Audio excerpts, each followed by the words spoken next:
الله الرحمن الرحيم. قال النبي صلى الله عليه وسلم: إن السعيد لمن جنب الفتن، إن السعيد لمن جنب الفتن، إن السعيد لمن جنب الفتن ولمن ابتلي فصبر فواها، او كما قال النبي صلی اللہ علیہ وسلم.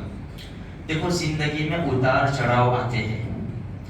دنیا کے معاملے میں دیکھیں کسی کا کوئی کام ہو جاتا ہے تو لوگ مبارکباد دیتے ہیں، اس کو خوشی نصیب ہو جاتی ہے.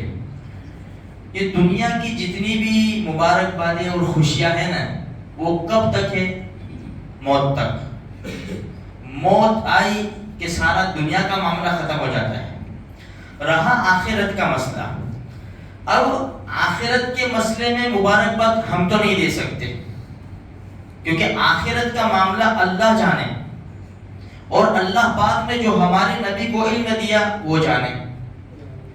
اچھا، تو اب آخرت کی خوشیاں تو اللہ کی طرف سے ہوگی یا اللہ کے رسول صلی اللہ علیہ وسلم کی طرف سے ہوگی؟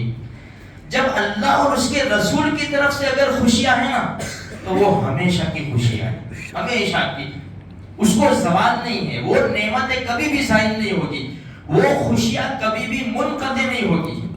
اچھا، اب دیکھیں حدیث میں اللہ کے رسول صلی اللہ علیہ وسلم نے ایک ہی جملہ 3 مرتبہ ارشاد فرمایا.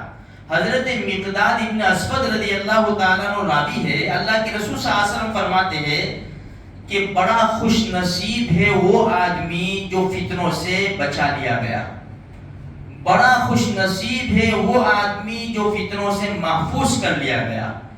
بڑا خوش نصیب ہے وہ آدمی جو فتنوں سے الگ کر لیا گیا.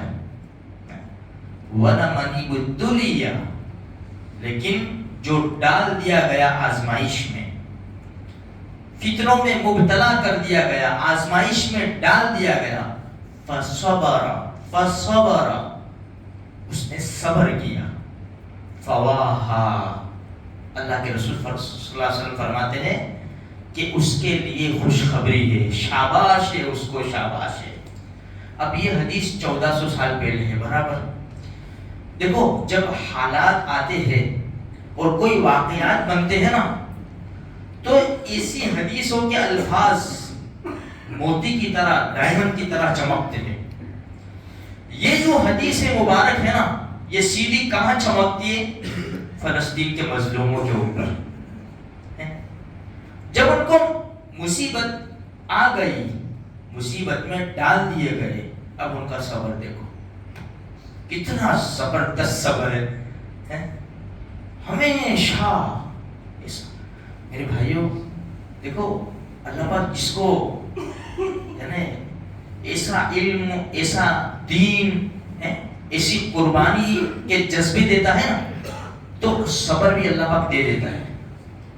نبی کریم صلی اللہ علیہ وسلم کے ہاتھوں میں پیارے بیٹے حضرت ابراہیم رضی اللہ تعالیٰ عنہ تھے، جو دنیا سے پردہ فرما گئے تھے.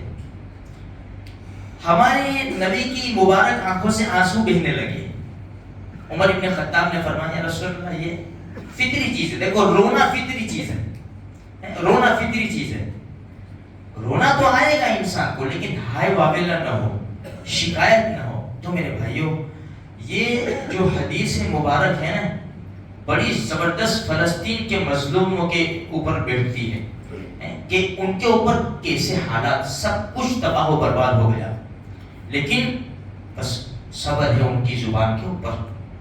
تو اللہ نہ کرے، اللہ نہ کرے، اللہ ہم سب کی حفاظت فرماوے. ہم تو کمزور لوگ ہیں، ہر قسم کی برائی، مصیبت، تکلیف، پریشانی، بیماری سے اللہ بچا لے.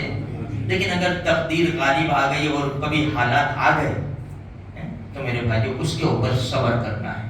جس سے مولانا طارق جمیل کے لڑکے کا ہوا، جو کچھ بھی ہوا، اب اس آدمی کی ہمت ہے کہ وہ جنازے کے پڑا ہوا ہے اور بیان کر رہے ہیں، اور لوگوں کو یعنی دین کی بڑی زبردست نصیحتیں کر رہے ہیں کہ دیکھو ایسا بھی ہوا، ہمارے نبی کے حالات پہ چلے گئے. اسی لیے اللہ کے رسول نے فرمایا تمہارے اوپر غم کے پہاڑ ٹوٹے تو میرے غم یاد کر لینا، تمہارے غم ہلکے ہو جائیں گے. اللہ تبارک و تعالیٰ فلسطین کے مظلوموں کی مدد فرمائے، مسجد اقصی کو آزاد آباد فرمائے. اور ہم جو کمزور لوگ ہیں، اللہ تبارک و تعالیٰ ہر قسم کی مصیبت، پریشانی، بیماریوں سے اللہ پاک ہماری حفاظت فرمائے. آمین.